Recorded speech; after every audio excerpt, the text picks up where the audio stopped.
Hello and welcome back to Copy and, the marketing podcast where I teach you how to write copy that sounds like you but converts better. Today I'm joined by Kaili Meyer of Reveal Studio Co. She is also a website copywriter and sales expert, and we are going to yap it out about all things sales copy. Kaili, welcome to Copy Hi, and. thank you so much for having me.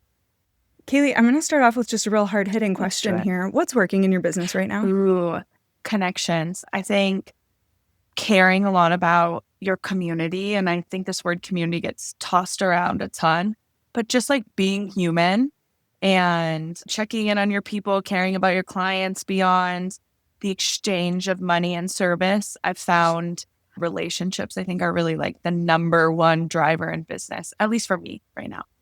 Are you doing anything unique to reach out to your people and stay connected? I have some automated things that I've done from the beginning that I love and that got a lot of claps. I send half birthday emails where I celebrate everyone's half birthday with them. And a lot of times people don't even know it was their half birthday. Cute. Yeah, I think it's fun. When somebody inquires and then actually becomes a client, I always figure out their birthday. So they get birthday emails as well. But then we calculate what their half birthday is and send them like a, hey, I bet you didn't know it was your half birthday. Here's 50% off something to like to celebrate the half. So doing that.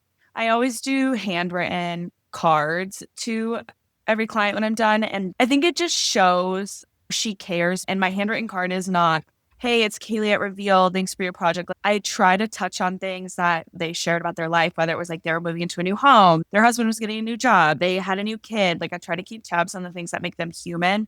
It's really easy to just reach out as the service pro, which I still think is important, but I try to showcase like, hey, I care about you as a person more than I do about you as my client. Yeah, I love that. And you and I both, as copywriters, spend a lot of time in other people's businesses. So connection and community is working really well for you. What about for your clients? What's working well for the rest of the world? People who are really utilizing their unique approach, their brain, their strategy. I think with this era of AI that we are in, I think it's really cool that it gives us accessibility to certain tasks and things and knowledge maybe that we didn't have before. But I think that there's now this really unique gap for people who don't need that tool to fill a strategy gap or a knowledge gap. It's helping them in other ways. And then they're showing up with their brain. And I think that's really making a big difference for especially service providers. Oh, let's dig into that a little bit, because I feel like we've talked about on this podcast before the difference between using AI as a tool, and you and I have had this conversation before too, like AI as a tool versus AI as a brain. And so people who are really leaning into, and this is what I'm hearing you say, like using their brain on what? Because I think there is a space for automating and delegating out to, a robot or a system. Well, what's really interesting to me is how quickly everybody started implementing AI in marketing. And it's so funny because if we look at consumer trends, all the way from like solo service providers to like large businesses, connection, community, humanism is like the thing right now. We even just saw, if you've been watching, we're recording this at the end of June, Cannes. Yeah, The Cannes Festival. I'm not entirely sure. Yeah. Clearly, I wasn't there. When they're talking about the trends that they're seeing, they're literally saying, it used to be who can get invited to the restaurant reservation. And this year, the biggest thing was like, who can get invited to the house parties? Like, who do you know it intimately enough to come into their home space? And so we're seeing this trend of like connection and being human being the most important thing. And then marketing, content, copy, where you're having the biggest opportunity to showcase that humanness and to connect, people are outsourcing it. And so I think the area that I'm seeing it in that's positively impacting business the most is when people are still creating content with their voice. And I love a script as much as the next person, but right now, with so many people doing face-to-cam video to capitalize on being more human and having connection, you can tell who scripted it using AI because now they're just vocalizing the written tells that we had, right? It's been fascinating to see how it's like we're so close. We've caught the trend. We know what's working. And then we're like, but what if to connect, we just are less human about it? And the people who aren't doing that, I do think they're seeing traction in different ways. But I think the people who are like building thought capital from their actual thoughts, sharing stories that, I guess what Google would want to say, non-commodity content, sharing content that like only you could have written because it's yours. I think those are really successful creators and business owners that we're seeing right now. Which is so funny to me because it's literally what copywriters have been saying, creatives, all marketers have been saying Forever. People want more of you. Quit doing just a post, even 5 years ago when static posts were the thing. That's what the algorithm promoted. And it would just be this Canva document or Canva image with a real zinger on it. And then you're expected to read the caption and comment whatever for ManyChat to send you an automation. We've been begging people for years to create that human connection. And like you said, it's just interesting that that's the first thing that people outsource when community and connection are the number one business builders. Right. And that's not a trend. That's going to be the fact in 10, 15, 40 years. Yeah. Even so, for our listeners, Kaili and I went to the same school at different times for different degrees. So were we ever in the same room? Maybe, but not at the same time. And when I was in school, I took an advertising class and they were talking about how many touches you need to close a sale. And basically, the whole premise of the idea of touches is that the more potent you make them, the less time you need to close a sale. So if you're out, let's say it's summertime, you're at the fair, you're thirsty, and there's a new water. Like I remember when Liquid Death first came up, 3-4 years ago. And it's like, you're going to try a new product for the first time right then and there because the touch is potent. They know who you are. They know their demographic. You're hot, you're sweaty, you need a can of water, boom, they've got you on a can of water. Those less potent touches are going to be the ones that are less human, are the ones where you're getting ads, you're seeing it in magazines, in coupons. If you go through your junk mail ever, you need more touches to be able to close a sale. People are begging for a human connection, and we're going for volume rather than potency, I think, in the age of AI. But so yeah, people want more of your brain, but then everybody's like, well, great. How can we still shortcut this? How can we put it into AI? So my argument would be that people are looking for consistency in your voice rather than they don't necessarily need you on every single time you post something. I know you have opinions about AI and what AI is looking for too in that layer of consistency. I've seen you talk about this. Do you want to take a minute to talk about consistency? So I think a lot of people have understood that we need to have consistency across website pages, right? The way you read your homepage, the voice. If I go from home to about to services, it shouldn't feel like I'm all of a sudden having a conversation with or being spoken to by 3 different people. And what's cool, but just adds a layer of depth of thinking when coming up with your content plan, is now these tools, so like Google and LLMs, so like Claude, ChatGPT, Gemini, have the ability to scan every public-facing account or platform of yours. So, for example, it's going to crawl your website to figure out who you are, what your point of view is, what your voice is. If your Instagram is associated with your website and your Google business page is associated with your website, it's going to check those as well and try to come up with the appropriate way to summarize you, the appropriate type of person to recommend you to. And so having consistency across anything that's public facing is really important. And so the area of caution, I guess I would give business owners who are utilizing AI as like a big content creator, is if somebody read your website and read your point of view there, read your non-commodity content there, and then went to your Instagram and then went to your LinkedIn, is it fully consistent? Or is there this, like the way you speak about maybe your approach, how you define strategy, what have you, the same? Not just in terms of like tone of voice, but like, are you using the same language? Are you framing it the same way? Can I look at them separately and know it's still you? And a lot of people, from what I've seen, fewer people are using AI to write their entire website than the people who are using AI to handle Instagram and to handle Threads and to handle LinkedIn. And so I think they're just creating these micro gaps where when somebody goes into Google, especially as Google is shifting to be more AI powered, and says, hey, I need a really good website copywriter. I'm thinking I want them to be somebody who has experience in this area, who uses this approach. It's going to be scanning all your stuff, and you have to hope that it says, oh, this is who this person needs. And if you're not consistent, it's going to go, oh, well, I thought when I read the website, but then I went to the Instagram and now I'm like, I'm not so sure. Yeah. Yeah. I have a client who has an accessibility tool, and we wrote her website to say it's like spell check for accessibility. And it's this really great Chrome plugin. You click the button and it scans your website or it scans your email and says, hey, your font size is too small. It's this, it's that.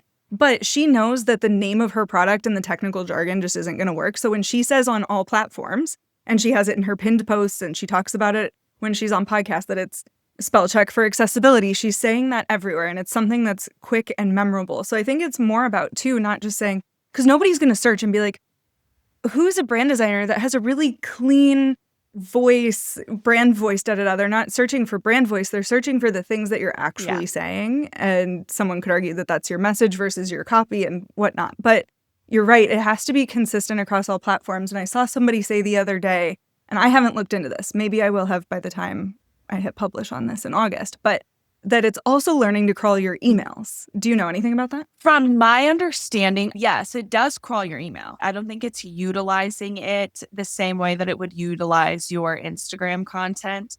When it's crawling your email, from my understanding as of today, it's doing so that it can prioritize in the inbox. It can put it into buckets, but it has to be public facing. Just like 10 years ago, SEO was like whatever is indexed and crawlable and Google knows exists. And then Google started bringing in other platforms as well. Your emails aren't public facing. And so I would be shocked if it's utilizing that in that way. Right. Yeah. Like I know Kit just released its MCP. I know Flowdesk has something similar where you can also share your emails. I know Flowdesk has a really easy button for this. I don't know about the rest of them, but you can share. So if I was like, Kaili, I'm not on your list. What did you send last week? You can send me a link to that email without me being in the email. So that's the only way that I know of that it would be able to really crawl an email, because it is sent to a private platform. But yeah, you have to be talking about more or less the same things in the same way across your blog, your Substack, your website, your social media. Yeah. But yeah, I think there's two sides of it. So that people can search via AI or non-AI search, but also so that your freaking people understand you in the same way. And if you're following an algorithm that's going to write it all for you, then you're just going to be a moving goalpost that people aren't going to be able to really nail down who you are, what you do, and what makes you. And I've been talking more about is how LLMs, again, Claude, Chat, Gemini, how they function slightly differently when it comes to recommendations like Google. So traditionally, historically, you go to Google, you type in a keyword query, and then it's going to be crawling websites to figure out whose website is matching with these keywords and the most relevancy. Well, an LLM is doing that and also searching for fit. And so if somebody has used Claude to talk about their business problems, their favorite clients, their favorite people to work with, their LLM is learning all of this information about them. That then when they go, I need a designer, it knows more about that person than Google does when you go to Google and you just type in brand designer for copywriter. It's going to be asking itself not just who aligns with this query, but who or what do I think the best fit for this specific person is. And if you don't have a very clear and consistent point of view, if you're not clear and consistent about your process, your outcomes, your case studies, how you like to work, it's not going to know who to recommend you to. And it might just summarize you instead, or just never surface your website as a clickable option. Yeah. Yes, and the way that people are searching is totally different than it used to be. It used to just be like, car wash near me. And now it's like, what's a car wash that is big enough that it's not gonna like mess up my super duper big truck or conversational prompts. Clearly get my car washed a lot and clearly drive a really big truck. Huge. Yeah, it's conversational the way that people are interacting with it. That I'm going on a road trip, and if I were to search like landmarks between Grand Rapids and Detroit, I'm going to get something very different than like, my partner and I are going on a road trip. This is what we enjoy. We would not like to be involved in any craft breweries, and it'll be a Saturday, so I need to make sure everything that you send me is open. We're going to get a different output, but we're also putting a different input into it. So what's your prescription then for people who are writing their own copy, but also like messaging themselves online? How do you land that without being just like weird keyword stuffing generated content. Because it's not actually about keywords. You still need to consider like foundational SEO work. So like keywords still have to be there. If you are a sales and website copywriter for a specific type of industry or business size, like those words need to be on your website. It's not about that though. It's about a couple of really boring things. So it's about structure. It's called machine readability. When a machine is going to read your site and determine what you're saying and who you would be a good fit for, it needs to be able to understand how your site functions. One of the boring things people have to take into consideration is the user journey, the buyer journey, the headers that you're using, the literal words on your CTA buttons. It used to be, and it still can be, we just have to be a little bit more careful. It used to be that you made the words on your CTA button so fun and so like, heck yeah, that's me. When AI is reading your website and it says, oh, found a button says, heck yeah, that's me, it might not have any idea so what am I supposed to do here? So number one is your structure and the way that you're building out the copy on your site. Number two is non-commodity content. So just make sure that there is copy and content on your website that only you could have written. If I can slide it over to your competitor and somebody else could have feasibly said it, that's not what we want your entire website to be. So this might be like if you have a signature approach, there's some branded vocabulary that you use. The client you were saying, spell check for accessibility, like that's essentially non-commodity content. It's going to get attached to you. So it's caring about that. And it's being yourself. It's showing your personality, your voice, as obviously like the brand personality. But for a lot of founder facing brands, the personality is very similar to theirs. So it's showing up with that. And then honestly, 99% of it is just maintaining the same copywriting best practices that copywriters have been telling you to do for decades. And that was my next question. Has the way that you write copy for yourself and for your clients changed since the advent? We'll go back 3 years when everybody started using ChatGPT, and even in the last 3 or 4 months since Google changed their search algorithms. I think it's changed a little bit. There are other things. There's like smaller things I'm checking for now, caring about a little bit more about finding the balance between asking ourselves, okay, if Google AI summarizes this or Claude or Chat summarizes this, how can I find a way to add a one phrase or a paragraph somewhere that hopefully it pulls that instead of like trying to piece it together? How to balance that with how do I still showcase my client's personality and what they do differently? I don't think it's changed a ton. As somebody who, I've been writing websites for 8 years at this point and started learning about and utilizing AI 3 years ago. So for me, I don't think there's been anything that's like, wow, that's so drastic. But there are little things that I now ask myself. First and foremost, if a human lands on this website, are they going to know what, the who, what, when, where, why, how, and are they going to be able to function on this and navigate it appropriately? Second question. And are they going to be able to catch a vibe? Like, are they going to know if this is the right service provider, product, whatever, for me? Second question. If a machine reads this, is it going to know how to utilize this page, what it's here for? Great. And then my third question is, where somebody was at in the buyer journey when they got on your website is starting to change. Now, if they've already asked AI to do the preliminary like checks on the thing, like what you were saying, where you kind of gave it more of the parameters, when they land on your website, they're really looking for like 2 or 3 things. Number one, they're going to verify that the information, because AI makes mistakes, Google makes mistakes. They're going to verify the information they got was correct. But number two, they're already further in the buying journey. They already almost feel like a friend recommended this. And now like, okay, well, Sam told me I can trust this photographer, but let me like go just do my due diligence. And so we used to have to do a little bit more education on the homepage, maybe on the services page, just like more copy. And I think we are maybe entering an era where we don't have to do that so much. It's still important, especially in certain industries, but I just don't think as much. Yeah, and I think for myself, as I've been writing, I've almost been having more fun with writing copy since we know how AI is affecting search, because it gets to be so much more conversational, where we still have to fit those keywords in, but it feels like you're entering at a different buyer's point in the buyer's journey or in the funnel.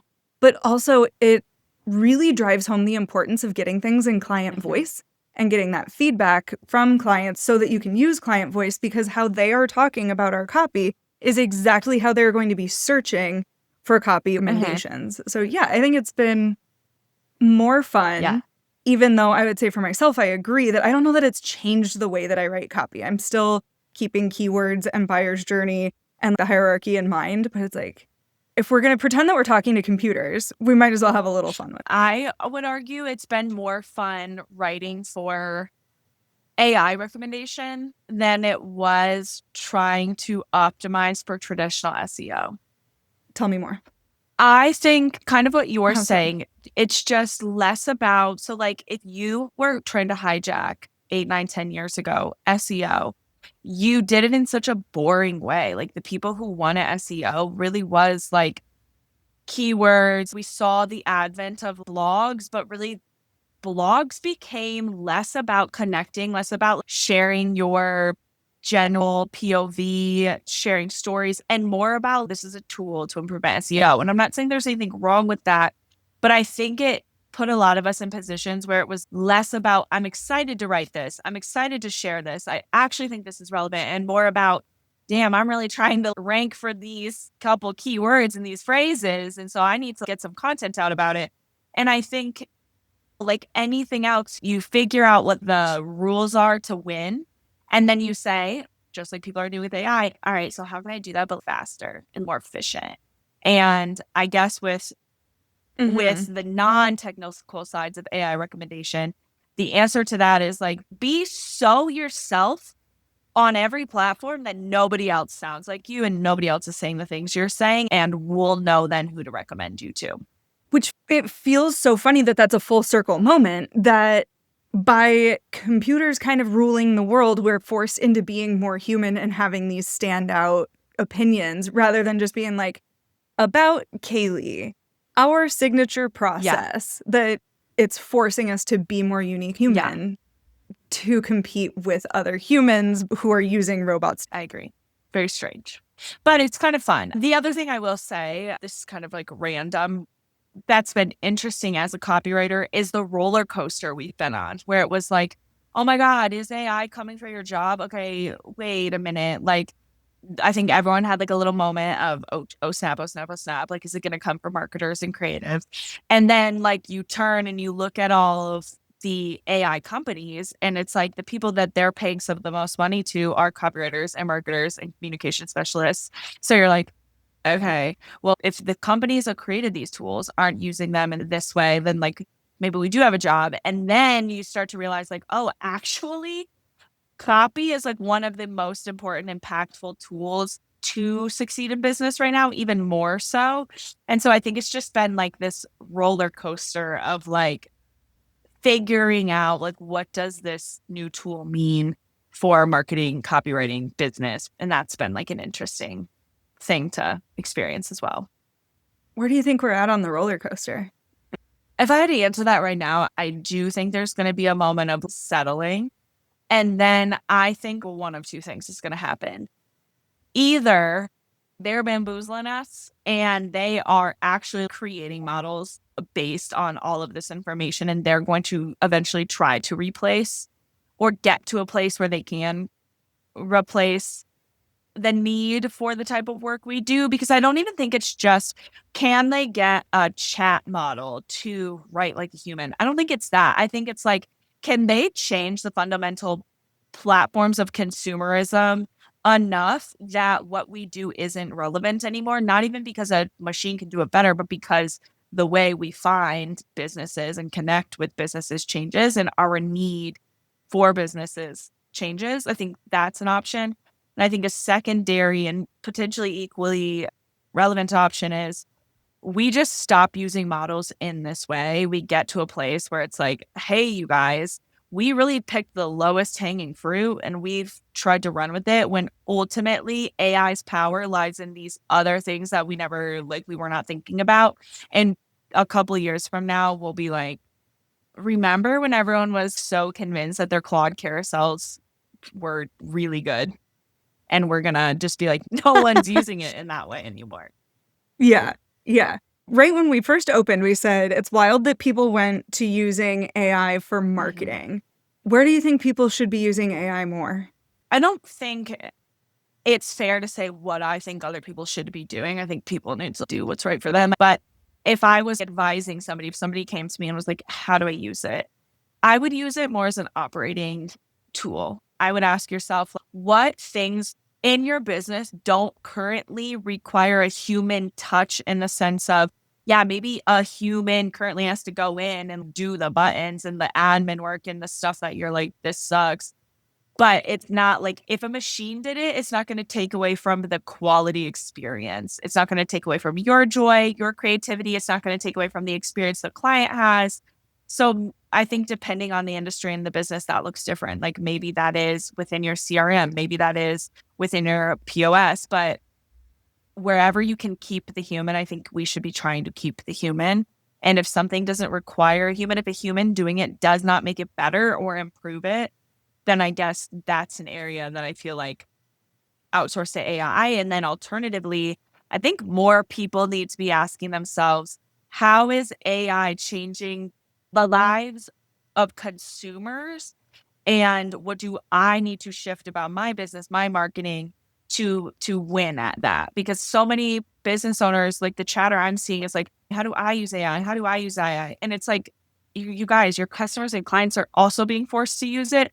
And I don't think enough people are asking themselves like, well, how are they using it? And what does that mean I might need to shift? Whether that's the way that you're writing and sending your emails, whether that's the way you're structuring your website, whether that's like all these other things. I think people are way too excited and interested in, how can I use it for marketing, for copy, for design, whatever. And ultimately, we need to be thinking about both. The message I've been seeing a lot of recently is that it's not that using AI is helping people work less, but produce more. I think that that's an interesting facet of the conversation, is that like, but is what you are creating, does it have longer legs? Is it getting better reach? Is it connecting with your people on a deeper level? In that, like, is it creating community, or is it simply automating a task that didn't need to be done or should have been done better in the first Yeah, place? 100%. I have a friend who works in AI at a very high level, and she was saying, and this is fascinating, one of the problems they're seeing is that in these roles, like let's go to a client service role. Like you're on the phone with clients, you're trying to help them. With AI, creating these efficiencies in the admin and the operations and the tasks that require less brain space, less brain power, right? With it taking over those, people are burning out at such a faster speed, because what that means is that your entire morning, your entire 9 to 5 shift then is big brain work. I relate to this because when I brought in an assistant, I say this to my assistant. I actually have 2 right now, and I literally feel like I don't know how people run full-blown businesses without help. But there are days where I almost am like a little jealous. I'm like, I want to go in and just like tinker with the back end of Flowdesk and Honeybook and like do some of this work that requires not less brain necessarily, but brain in a different way. Admin still requires brain, but it doesn't require as much strategy or creative thinking. When I stack 3 days in a row of writing top to bottom website copy, I genuinely feel like I need a vacation. I'm like, I'm so tired. I'm so tired. And so that's something interesting with AI, where it's like, if it starts taking away doing all the stuff that like we don't love doing, or not even don't love doing, it's just like feels like those little admin things that you're kind of like, this is annoying. I don't want to create this zap. I don't want to go in and do this. Well, then our entire day is spent doing the big brain work. And it'll be interesting to see what that does to business owners. Yeah, I'll be super curious as well. I want to wrap up, but I want to give you an opportunity to hold the audience's hand, look deep into their eyes, and say, if you take one thing from what I've said today, this is what it is. This is what I need you to hear. So take my hand through the screen. Oh, wow. One thing. And speak to me. Tell me the one thing that is just like, y'all, if you don't do anything else, hear me on this from a copywriter. Give me a minute. One thing. I think I would say put yourself back in your business. I've seen so many people extracting their voice, their personality, so many people confusing efficiency or getting something done for getting something done better or for getting an actual result. And I'm just watching people feel like oh, if I outsource all of this either to a person or to AI, but mostly to AI, it's going to allow me to do all of these other things better. And I guess I would just say, put yourself back in it, whether that looks like once a week, don't even allow yourself to open AI and use AI. Like you need an AI free day. Or if it means like, hey, start using it in ways that aren't marketing and messaging, but just put yourself back in your business. Like I want to see more of the founders. I want to see more stories that don't feel curated. I want to see more like honest ideas. Yeah, just put yourself back in. Yeah, absolutely. People want more of you. People buy from you. People buy things that solve unique problems in unique ways, and you're the only person who's able to do that. Exactly. So, Kaili, thanks for sharing your brilliance. Where can people get more of you on the internet? Well, thank you for having me. On Instagram at revealstudio.co, online www.revealstudioco.com. And I have a shop as well, which is right on my website. And if anybody is currently going, wait a minute, is my website set up for search and AI recommendations? I did create a resource that you can go in and basically have it crawl your entire website, and it checks it against so many parameters. This took weeks, but it was worth it. So many parameters against sales psychology, voice, POV, non-commodity content, AI recommendation, machine readability, on-page SEO, visibility, and it will crawl your site and flag anything that is not doing you service. It'll score you on red, yellow, or green. Red being like, you need to fix this immediately. Yellow being like, you should probably consider this. Green being, you're doing great.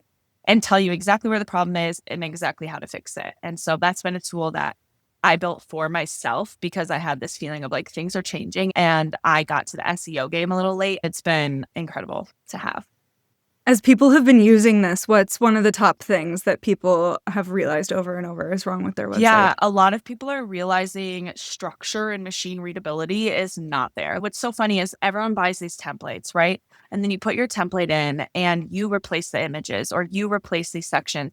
Well, if you don't go in and delete the text that the machine can read, the machine is saying, I keep coming up with your image here, put your image here. And people are like, but I do have an image there. Everyone got obsessed with putting screenshots of testimonials. Well, a machine doesn't do as good of a job at reading an image. And so what they're saying is like one of the top 2 ways to get recommended is having your proof points right next to your claim so that when a machine reads it, it goes, okay, Sam says she can get you X, Y, and Z. And then there's 3 testimonials directly after it confirming she can. Well, if those testimonials are screenshots of somebody sending you this great DM, even proving that point, a machine might not be able to draw that conclusion. And so then it's not going to tell the person searching like, hey, yeah, Sam's trustworthy. There's this proof. It might say Sam says she can do this, but this person proved they could. So what's the solution with that? Maybe this is where they need to get the audit tool, but is it to put metadata on it so that it tells the machine what it's reading? It's to write it. You need to put it as readable text or as both. It just has to be text. It doesn't. Here's what's tricky. You just don't know what LLM somebody's using. LLMs, people assume Claude can do everything, Sure. Chat can do everything that Gemini can do. Like, it's not true. We don't know. And there's models that like I've never heard of. I mean, there are so many models out there. And so not everyone has the same capability. And not everyone, like, depending on what you asked it or prompted it, it might give you something different. So I'm not saying like throw out all your screenshots, just like make sure proof is listed in different ways. But yeah, I guess metadata would be one way to see if it could circumvent that issue. Yeah, brilliant. I named this podcast Copy and because it's copy and all of the other parts of marketing. It's copy and making sure that what you're writing is actually freaking readable, whether that's font size, like if you're using a script font, if it's readable by people who are using accessibility tools like screen readers are not going to be able to read that, and also readable by the AI gods. So super incredible tool. I'm stoked. I've been seeing all the people who are using it and just absolutely raving about it. So I will make sure that that's linked in the show notes. Kaili, thank you so much for being here and for sharing your brilliance. Thank you for having me. You have a better day. I'll do my best.